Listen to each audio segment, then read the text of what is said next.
Wara 33 jum minn mindu ħalla l-Albanija b'emerġenza l-isptar speċjalizzat fil-coronavirus f'Bari, Monsignor George Frendo l-Arċisqof Malti fid-Djoċesi ta' Tirana u Durres fl-Albanija huwa kien ċertifikat negattiv għal COVID-19 u tnej fil-għaxija beda triqtu mill-Italja lejn il-port ta' Durres fl-Albanija biex imbagħad ikompli bix-xogħol tiegħu bħala arċisqof fil-kurja tal-kapitali Albaniża Tirana f'kuntatt li għamel miegħu Net News aktar kmieni matul il-jum.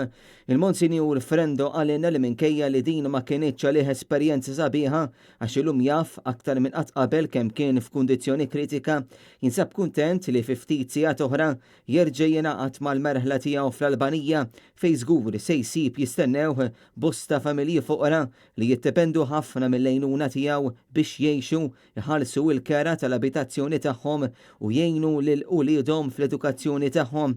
L-Arċisqof George Frendo ringrazzja l-numru kbir ta' Maltin u Għawċin li wrew is-solidarjetà miegħu u talbu għalih.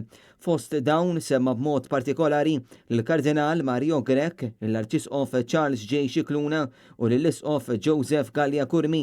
Ringrazzja wkoll il-Patrijiet Kapuċini ta' Santa Fara f'Bari li laqgħuh kif ħareġ mill-isptar u żamew għandhom tul il-kwarantina stretta ta' 3 ġimgħat.